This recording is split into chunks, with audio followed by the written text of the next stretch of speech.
우리는 지난 시간에 1절에서 4절 말씀을 통해서 싸움과 다툼이 내 속에 있는 정욕으로부터 시작된다라는 것을 생각해 보았습니다. 또한 세상의 지혜인 정욕은 세상과 벗되게 하는 것으로 끝나는 것이 아니라 하나님과는 원수되게 만든다는 사실도 생각해 보았습니다. 오늘은 5절에서 10절의 말씀을 통하여서 하늘의 지혜에 대해서 생각해 보겠는데, 성도가 하나님의 뜻대로 온전한 삶을 살기 위해서 버려야 할 세상의 허탄한 것들, 그리고 세속적인 정욕에 대해 엄중하게 경계하라는 권면의 말씀을 우리가 들을 수 있습니다. 그러기 위해서는 먼저 더 큰 은혜를 사모해야 되는 겁니다. 다 같이 5절을 읽어보겠습니다. 시작. 너희는 하나님이 우리 속에 거하게 하신 성령이 시기하기까지 사모한다 하신 말씀을 헛된 줄로 생각하느냐. 오늘 5절은요, 성경 난해 구절 중에 하나입니다. 그래서 신학자들이 이것을 풀이하는 것이 굉장히 분분합니다. 그러니까 잘 듣기 바랍니다. 5절 중간에 나오는 성령이 시기하기까지에서, 여기 시기라는 낱말은요 굉장히 나쁜 뜻으로만 쓰이는 단어입니다. 그러니까 나쁜 뜻을 하나님께 적용해서 사용할 수는 없는 단어를 성령이 시기한다라는 단어에 썼습니다. 그러면 성령이 시기하기까지, 그러면 성령 하나님이 시기하신다. 근데 이 시기는 우리가 보통 시기 질투할 때의 시기가 아니라 굉장히 나쁜 용도로 쓰인다 그랬습니다. 그런데 하나님은 시기하지 않습니다. 이 시기라는 단어가 나쁜 의미로 쓰인 단어인데 하나님을 나쁜 짓을 하는 분으로 만들어서는 안 돼요. 그렇기 때문에 이 말씀이 난해한 겁니다. 그러니까 이 말씀을 하나님께 쓰는 것은 용납이 안 되는 겁니다. 어떤 분은 이렇게 질문할 수 있습니다. 출애굽기 20장에 보니까 하나님은 질투하시는 하나님이다 그랬으니까 시기나 질투는 비슷한 의미니까 사용해도 되지 않겠느냐, 이렇게 생각할 수도 있습니다. 그런데 우리 표현에는 허용할 수 있는 말과 허용하지 못할 말이 있습니다. 사람 간에서도 해야 할 말이 있고 하지 말아야 될 말이 있는 것과 마찬가지입니다. 창세기 3장에 보니까 뱀에 대해서 뭐라고 얘기하냐면 뱀이 간교하더라 이랬습니다. 간교하다는 말이 듣기에도 벌써 거슬리잖아요. 그런데 그 말을 하나님한테 하나님은 간교하시다 이렇게 사용해서는 안 되는 것과 마찬가지입니다. 5절은요, 하나님이신 성령에게 쓸 수 없는 단어인 시기라는 단어를 사용했습니다. 그러면 우리가 어떻게 이해해야 되겠느냐는 겁니다. 이해를 돕기 위해서 먼저 성령이라는 말을 먼저 생각해 보겠습니다. 성령을 원어로는 성령이 여러 가지 단어가 있는데 여기서 나오는 성령은 푸뉴마라고 하는데 삼위이신 성령 하나님을 가리키기도 하지만, 하나님께서 우리를 창조하실 때 흙으로 사람을 빚고 생기를 불어넣으시니라 할 때 그 생기를 오늘 푸뉴마 이렇게 사용했습니다. 그러니까 그 코에 생기를 불어넣으신 그 영, 하나님께서 우리 속에 넣어주신 그 영을 오늘 해석하기는 성령이라고 해석했습니다. 그래서 정확하게 설명하면, 원어적으로 설명한다면 성령으로 해석하기보다는 우리를 사람 되게 하신 그 생기, 그 영으로 해석하는 것이 맞습니다. 그래서 다시 보면 이렇습니다. 하나님께서 우리 속에 거하게 하시는 영을 시기하기까지 사모한다, 이 뜻입니다. 그러니까 하나님께서는 우리 사람들을, 내 속에 있는 영을 시기하기까지 사랑하신다, 이 뜻입니다. 그럼 원문으로 직역해 보겠습니다. 혹은 너희가 성경이 헛되이 말씀하신다고 생각하느냐? 그분께서 우리 가운데 거주하셨던 그 영께서 시기하시기까지. 그러니까 원문은 그 영이라고 해석이 되어 있습니다. 성령이라고 되지 않고, 성령을 사랑하신다는 것이 아니라 우리 안에 넣어주신 그 영을 사랑하시기 때문에 시기하신다는 거예요. 길거리 가다 보면요, 요즘은요 수많은 커플들이 때로는 지나친 애정 표현을 하는 것을 우리가 볼 수 있습니다. 그래서 때로는 거슬릴 때도 있어요. 그런데 거슬릴 뿐이지 둘이서 애정 생각을 하는 것 보고 우리가 시기와 질투를 느끼는 적은 없을 겁니다. 만약에 시기와 질투를 느낀다면 삼각관계에 있는 사람이 시기를 느낄 겁니다. 마찬가지로 만일 하나님께서 우리를 사랑하시지 않으시면 이런 일이 생겨날 수 없다라는 사실입니다. 그러면 원어의 의미를 가장 잘 번역한 성경이 세번역 성경인데 같이 한번 읽어보도록 하겠습니다. 5절 시작. 하나님께서 우리 안에 살게 하신 그 영을 질투하실 정도로 그리워하신다는 성경 말씀을 여러분은 헛된 것으로 생각합니까? 이렇게 하니까 이해가 쉽죠. 하나님께서 사랑하시는 대상은 바로 우리 사람이라는 겁니다. 영이 있어야 우리가 살아있는 사람입니다. 영이 떠나면 그것을 갖고 우리는 시체라고 부릅니다. 우리 속에 있는 영은요, 하나님의 뜻과는 다른 방향으로 나아가는 경향을 띠고 있습니다. 왜 그래요? 우리가 타락했기 때문에, 타락한 이유로. 사람 안에 있는 영은요, 하나님의 뜻을 거절하고 자기가 추구하고 싶은 정욕에 따라서 하나님과 멀어지는 악한 쪽으로 계속 나아갈 만큼 전적으로 부패했습니다. 그러니 세상과 벗이 안 되고 하나님을 친구로 살아갈 수 있겠느냐는 겁니다. 그래서 교회 역사를 보면요, 중세시대에 수많은 사람들이 경건하게 살려고 무진장 애를 썼습니다. 그 대표적인 것이 뭐냐면 금욕입니다. 어떤 사람은요, 아무도 올라갈 수 없는 꼭대기 낭떠러지 속에서 조금만 자칫하면 떨어질 수밖에 없는 그곳에서 매일 기도하면서 하루에 빵 한 조각도 안 되는 것을 먹고 살았다고 합니다. 그러니까 세수도 안 하고 목욕도 안 하고 금욕생활하는 거예요. 왜? 세상과 더불어 살면 죄를 지니까. 죄 안 지려고 금욕생활했습니다. 그렇다고 죄 안 집니까? 너희는 마음에 이미 어떠한 마음이 미운 마음이 들어도 이미 살인이라 그랬는데, 금욕하는 것뿐만이 아니라 고행을 합니다. 그런데요, 이렇게 금욕도 하고 고행을 해도 내 속에서 우러나오는 그 소욕까지 죽이지는 못한다는 사실입니다. 마음속에 있는 부패된 성향을 금욕을 하고 고행을 하고 자기를 쳐서 죽였어도 내 속에 있는 부패된 성향을 없앨 수가 없었다라는 겁니다. 그럼 하나님의 뜻에 맞게 사는 경건이 무엇입니까? 오늘 야고보서 1장 27절에 보니까 진정한 경건은 세속에 물들지 않는 것이라고 말씀합니다. 그러니까 성경에서 요구하는 경건은 세상과 떨어져서 금욕 생활하고 고행을 하고 살라는 것이 아니라 세상에 살지만 세상과 다르게 구별되게 살라는 겁니다. 물들지 말라는 겁니다. 우리가 이 세상에 살지만 이 세상의 정신과 사조를 따르지 말라는 거예요. 그럼에도 불구하고 우리의 마음은 날마다 세상과 하나님을 저울질합니다. 어떤 것이 나한테 이익일까? 세상으로 향하는 게 나을까? 하나님께 향하는 게 나을까? 그래서 하나님께 향하는 게 나을 때는 교회로 오고, 세상으로 향하는 게 내 생각에 옳을 것 같으면 세상으로 나갑니다. 이것이 우리의 현실인데, 그래서 성령께서 우리로 하여금 세상에 달려나가지 못하도록 오직 주 예수 그리스도의 십자가만 바라보고 한눈 팔지 못하도록 우리 속에 역사하는 겁니다.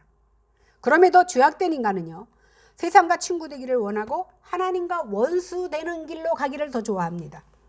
그런데 이것을 제어하기에는 인간의 능력으로는 굉장히 불가능합니다. 그러면 무슨 해결책이 있습니까? 그 해결책이 6절입니다. 다 같이 읽겠습니다. 시작.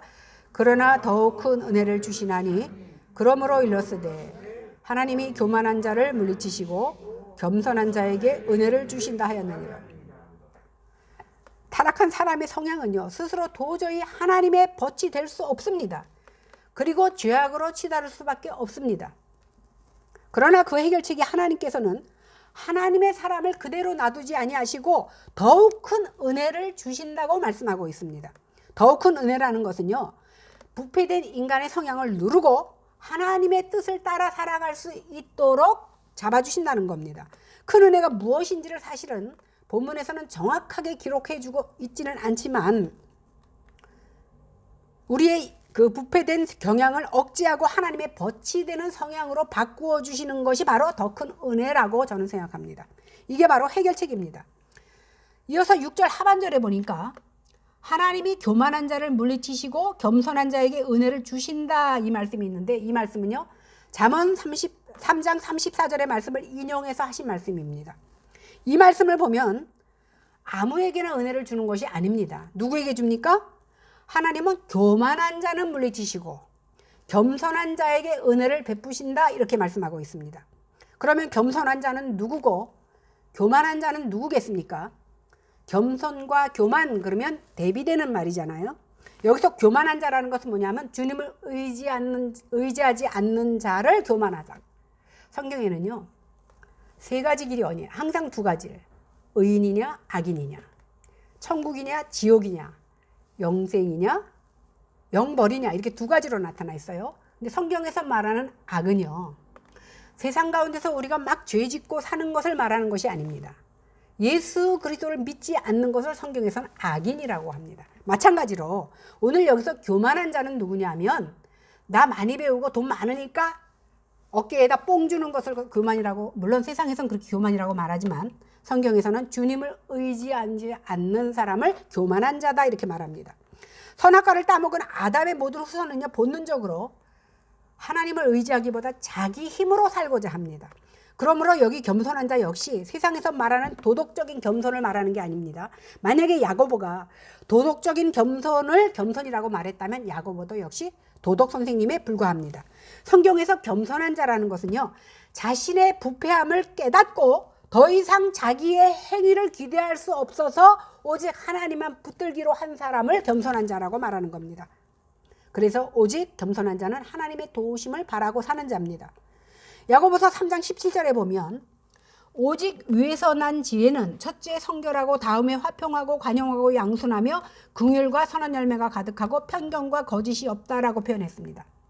그런데 오늘 4장에서는 10가지의 내용이 나오는데 6절에서는요, 그러니까 4장 6절에서 10절까지 10가지 내용이 나옵니다. 6절에서는 교만하지 말라는 것과 겸손하라는 말씀이 나옵니다. 7절에서는 마귀를 대적하라고 합니다.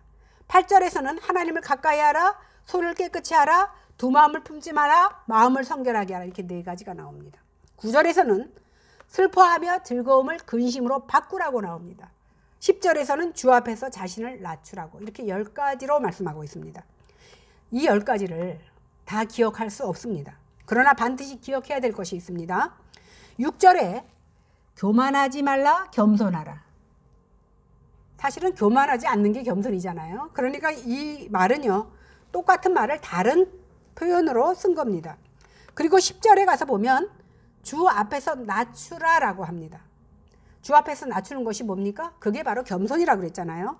그러니까 앞에 6절에서 나오는 겸손과 뒤에 10절에서 나오는 겸손 사이에 나머지 종목들을 집어넣은 거예요. 다시 말하면 하늘의 지혜를 가지고 사는 자의 출발이 어디부터냐 하면 겸손부터 시작된다는 거예요. 아까 겸손은 뭐라 그랬어요?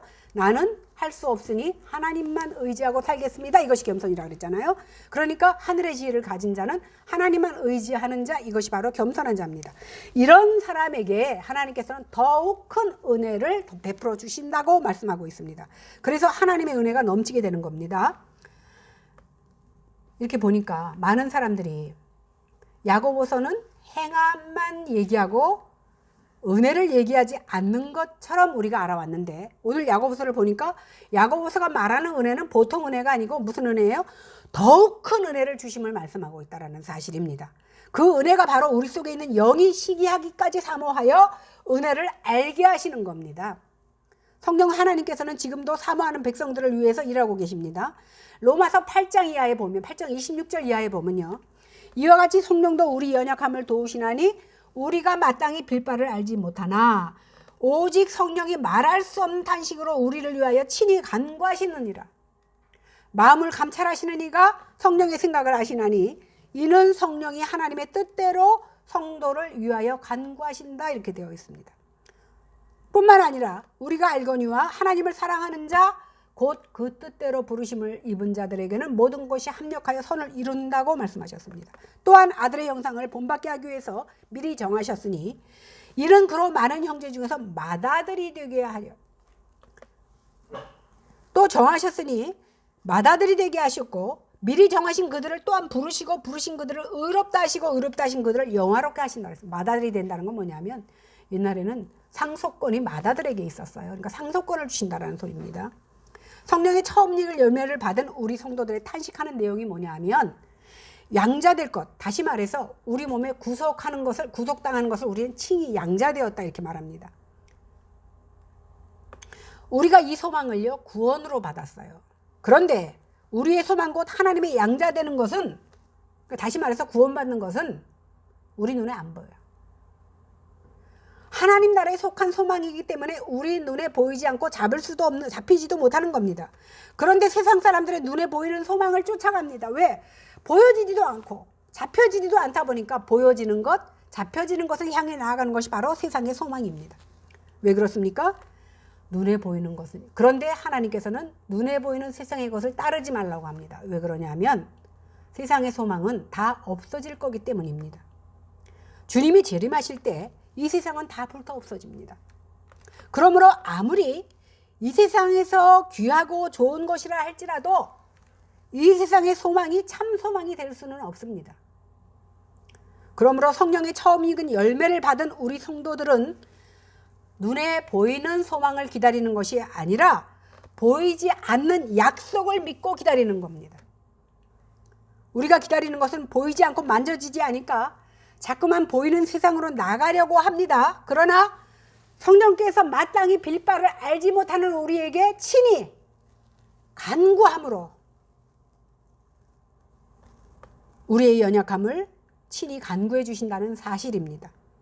마음을 감찰하시는 분이 성령의 생각을 아십니다. 성령께서 하나님의 뜻대로 성도를 위해서 친히 간구하십니다. 그렇게 해서 협력하여 선을 이루게 되는데 그것이 바로 아들의 형상을 본받게 하기 위해서라는 사실입니다. 성령의 이러한 탄식의 간구가 미리 정하신 자들에게, 다시 말하면 에베소서에 말하는 선택받은 자녀들에게 주어지는 겁니다. 이 선택된 자들을 부르시고 부르신 그들을 의롭게 하시고 의롭게 하신 그들을 또한 영화롭게 하십니다. 이미 영화롭게까지 하셨는데 이러한 자기 백성들이 세상의 것을 사랑하면 하나님께서 우리 안에 거하게 하신 그 영을 시기하기까지 사모하게 하신다는 것, 사모하신다는 말씀입니다. 예수님께서 십자가를 지시고 모든 것을 우리에게 맡기고 야 이제 천국 가서 보자 라고 올라가 버리신 거 아닙니다. 보혜사 성령을 우리에게 보내주셔서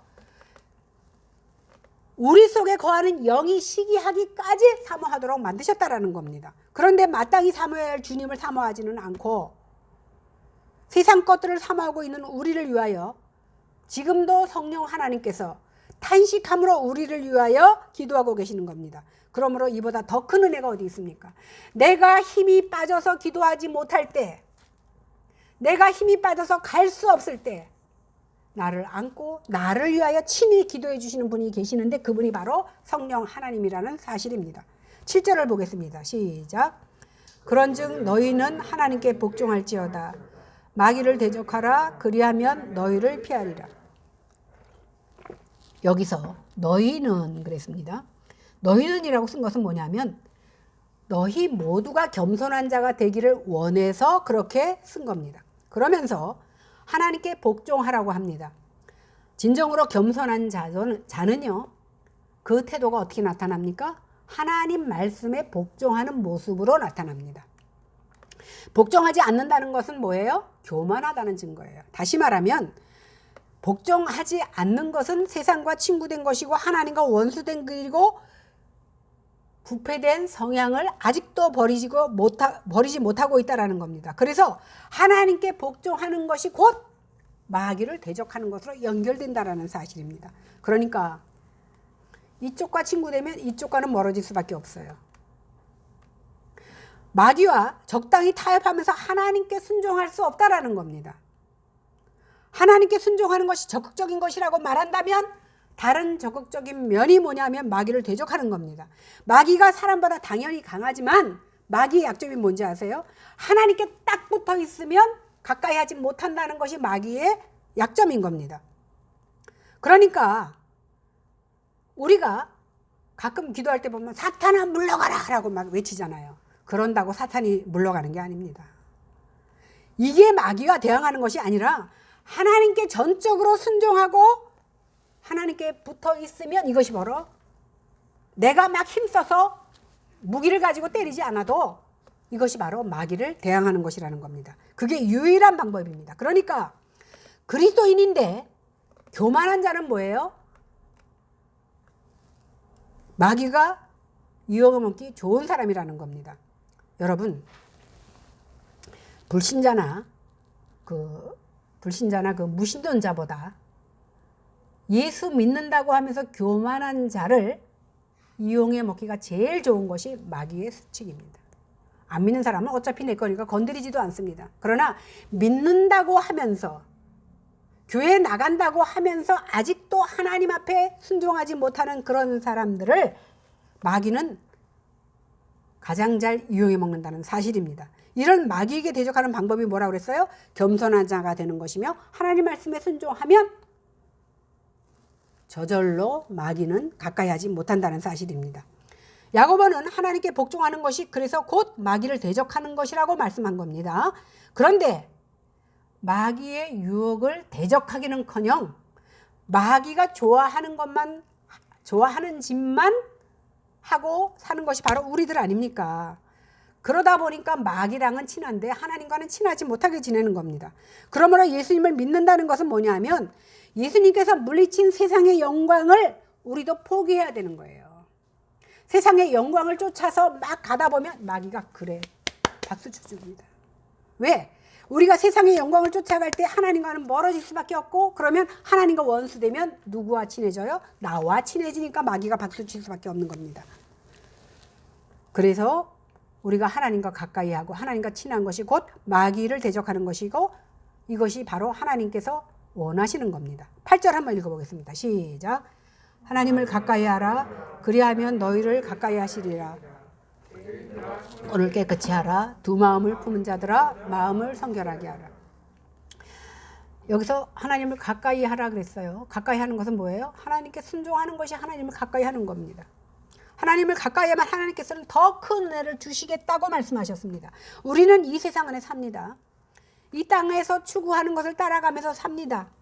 그러나 이 땅의 것을 추구하면서 하나님을 따른다는 것은 말도 안 되는 소리입니다. 물론 오염된 물에 사는 물고기가 그 물을 안 먹고 살 수는 없습니다. 그래서 우리가 정말 살아있는 그리스도인으로 살려면 내 힘으로 무언가 해보려고 해도 우리는 그 물을 먹을 수밖에 없어요. 그래서 하나님만 의지해야 되는 겁니다. 하나님 말씀에 순종함으로써 힘을 얻어야 되는 겁니다. 그래서 지난주에 우리가 1절에서 4절을 봤는데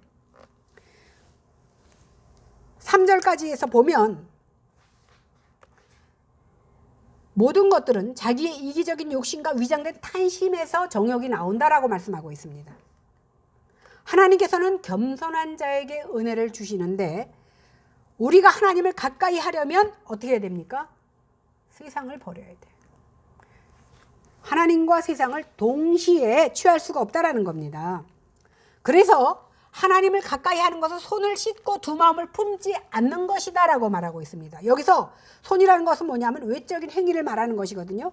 우리의 행동들, 세상적인 것들, 정욕적이고 마귀적인 것을 하고 있으면서 동시에 하나님과 가까이 할 수 없으니까 세상적인 것들을 어떻게 털어버리고 씻어버리라는 소리입니다. 그리고 두 마음을 품은 자들에게 성결하라고 말씀합니다. 여기서 두 마음이라는 건 뭐냐면 세상을 겸하여 사랑하는 것, 하나님과 세상을 겸하여 사랑하는 것을 두 마음을 가진 자들이다 라고 말하고 있습니다. 우리는 하나님과 재물을 겸하여 섬길 수가 없습니다. 그런데 우리의 마음은 어떻습니까? 하나님도 믿고 재물도 갖고 싶은 것이 우리의 마음입니다. 이게 바로 사탄이 우리에게 던져준 가장 속기 쉬운 조건입니다. 근데 우리가 생각하기에 또 전도할 때 뭐라고 합니까? 하나님 잘 섬기면 세상 일도 잘 되고 복되고, 하나님 잘 섬기지 않으면 세상에서도 실패하고 저주받는다고 생각합니다. 그러나 그런 생각을 가지고 교회에 나온다면 교회를 아무리 열심을 내어서 나온다 할지라도 하나님을 사랑하는 것이 아니라 결국은 자기를 위해서 교회에 나오는 결과가 된다는 겁니다. 무슨 말인지 이해하시죠? 한국교회가 왜 이렇게 타락의 일로에 있냐면 하나님의 이러한 말씀을 그대로 가르쳐주지 않고 언제부터? 돌아가신 조용기 목사님부터 삼박자 축복을 말해주면서 성경을 왜곡시켜 버린 다음부터 한국교회가 타락하기 시작했다는 겁니다. 그래서 이 두 마음을 품은 자들은 성결하라라고 말하는 거. 성결은 깨끗하다는 거잖아요. 겸하여 가지면서 깨끗할 수 없기 때문에 한 가지만 택하라는 겁니다. 이 성결은 뭐냐면 하나님을 향하여 한 마음을 가지는 것이 바로 성결입니다. 구절을 한번 읽어보겠습니다. 시작. 슬퍼하며 애통하며 울지어다. 너희 웃음을 애통으로, 너희 즐거움을 근심으로 바꿀지어다. 이제 야고보는요, 슬퍼하며 애통하며 울으래요. 우리 생각에는 슬픈 것을 즐거움으로 바꿔주는 것이 하나님일 것 같아요. 그죠? 그런데 웃음을 애통으로, 즐거움을 근심으로 바꾸래. 이제 행복하긴 틀렸죠. 이런 일이 하나님을 가까이 하는 일이라고 가르치니까 사람들이 거부감을 느끼고 교회를 안 나오니까 사람들 듣기 좋게 말하는 것이 잘 된다, 복 받는다 가르쳐 주는 겁니다. 이 말씀은요, 무슨 말씀이냐 하면 세상을 거꾸로 보라는 겁니다. 세상의 웃음과 즐거움을 애통과 슬픔으로 보라는 겁니다. 세상에서 성공해서 좋아하고 출세했다고 좋아하는 사람을 보면서 그 안에 예수가 없으면 그 사람을 위해서 불쌍히 여기고 울어주라는 겁니다. 이게 말 됩니까? 우리는 어떻게 하든지 성공해서, 세상에서 성공해서 보란듯이 살고 싶은 것이 우리들의 마음입니다. 이 세상에서 행복하고 웃으면서 즐겁게 사는 것이 우리들의 소망입니다. 또 이런 것을 우리는 복이라고 생각합니다. 그런데 오늘 야고보는 그 행복과 웃음과 즐거움을 애통과 슬픔으로 바꾸라는 겁니다. 그러면 우리의 본성으로 이거 받아들이기 쉽지 않습니다. 하나님께서 은혜를 주셔야만 이것이 가능한 겁니다. 그래서 사실은 우리 교회 안에서도 보면 주일날 주일 성수한다고 직장을 얻었는데 5일 근무야. 그런데 토요일날 주일날은 또 알바를 해. 그래갖고 저한테 전화 오기는 목사님 요 알바만 끝내고 이제 주일 잘 지킬게요. 그래서 제가 저한테 미안하다고 전화가 왔어요. 저한테 미안한 것이 아닙니다. 신앙은 자기 결단, 자기가 결단하는 것이지 나한테 미안해서 교회 나올 필요는 없어요. 그래서 우리 힘으로는 이러한 결단을 할 수 없기에 우리가 더욱 큰 은혜를 받아야 되는 거예요. 내 힘으로 되는 것이 아니라 성령께서 도와주시는 더욱 큰 은혜를 받아야만 이러한 모든 것을 누릴 수 있다는 겁니다. 10절 보겠습니다. 시작. 주 앞에서 낮추라. 그리하면 주께서 너희를 높이시리라. 우리가 은혜 받으면 너나 할 것 없이 다 눈물 콧물 흘리고 회개합니다. 누가 시키는 게 아니에요. 성령이 임하면 눈물 콧물 흘리고 회개합니다. 왜 그래요? 내 죄의 비참함을 깨닫기 때문에 나는 죄인입니다라고 고백할 수밖에 없습니다. 죄인이 고개 뻣뻣이 들고 말할 수 있습니까? 그러니까 자기를 낮출 수밖에 없는 겁니다. 이것이 바로 겸손이에요. 그러면 내가 죄인입니다라고 고개를 숙였더니 사람들은 무시할지 몰라도 하나님께서는 내 스스로는 높일 수 없는데 하나님께서 높여주신다는 사실입니다. 그런데요, 세상 사람들 보면 다 높아지기를 원하고 낮아지기 싫어합니다. 그런데 경우에 따라 낮아질 때가 있어. 어떨 때? 저 사람보다 더 높아지려는데 작전상 낮추는 경우는 있습니다. 이것을 성경에서는 두 마음을 품었다라고 말해요. 그러니까 사람들끼리 대할 때는 참 저 사람 겸손해. 그러나 사람들한테 인정받기 위해서 겸손한 척 한다면 이것이 바로 두 마음을 품었다라고 성경은 얘기하는 겁니다. 그러므로 만약에 스스로 낮추는 사람이 없는 이 세상에서 진정 하나님 앞에 나는 죄인이라 여러분들보다 내가 못합니다라고 스스로 낮추는 사람이 나온다면 그 사람이 바로 더 큰 은혜를 받았다라는 증거라는 겁니다. 더 큰 은혜를 받게 된 사람은요, 세상의 정욕과 싸우고 마귀와 싸우고 손을 깨끗이 하며 하나님과 재물을 겸하여 섬기지 않고 세상의 웃음과 즐거움을 애통과 슬픔으로 바뀝니다. 왜? 저들이 알지 못하여 세상의 것을 단 줄 알고 기뻐하고 있는데 그들을 위하여 정말 애통할 수 있는 마음이 생긴다는 겁니다. 이런 은혜를 아무도 구하는 자가 없기 때문에 하나님께서는 우리 속에 있는 영을 시기하면서까지 사모하시는 겁니다. 나는 자꾸 죄악의 길로 가고 있어. 내 속에 있는 영이 자꾸 죄를 좋아해. 그래서 하나님은 그것을 시기한다는 거예요. 왜? 우리를 사랑하기 때문에. 이 말은 예수 그리스도의 십자가만 바라보지 않는 우리를 위해서 하신 말씀입니다. 하나님께서는 이렇게 낮추는 자를 높여주십니다. 제가 이 어려운 말씀을, 오늘 난해구절이라고 했잖아요. 어려운 말씀을 나름대로 쉽게 해석하기 위해서 사실 어제까지도 막 못 잡았어요. 그래서 어떤 그 훌륭한 목사님, 생각지도 않았던 목사님 설교를 제가 듣고,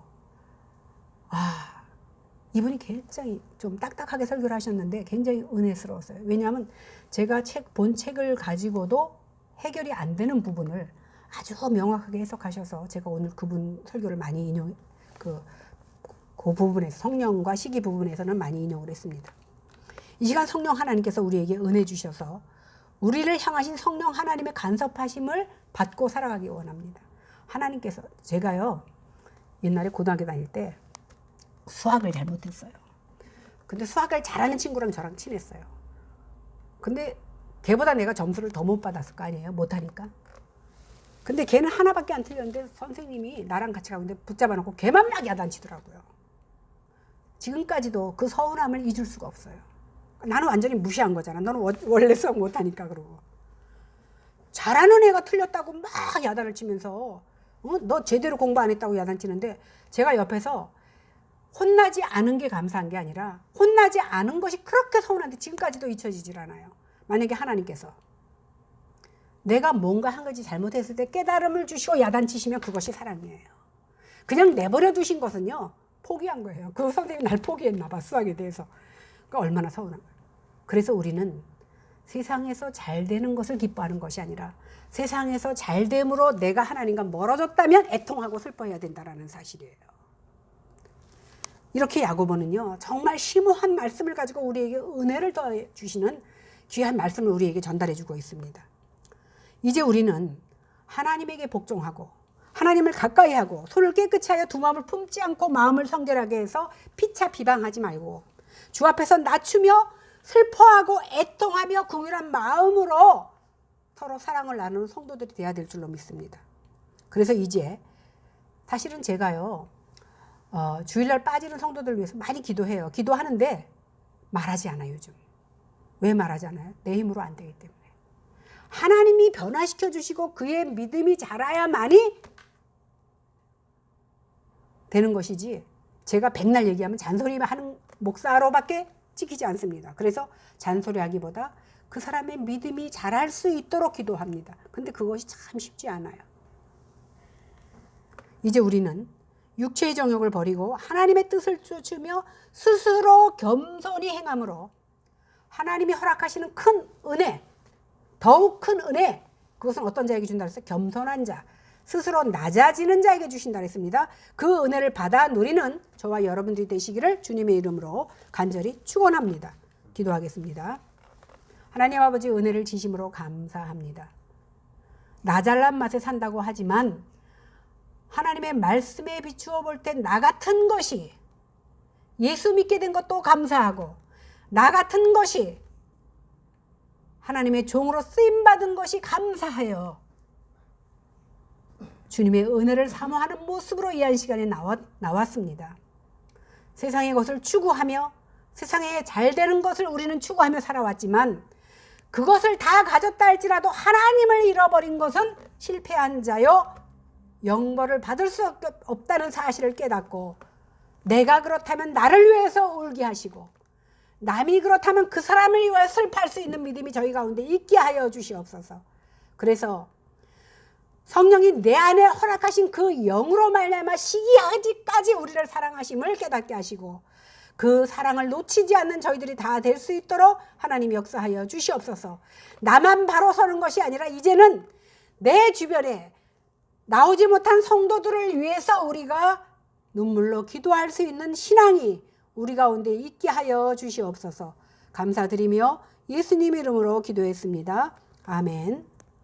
찬송가 630장입니다.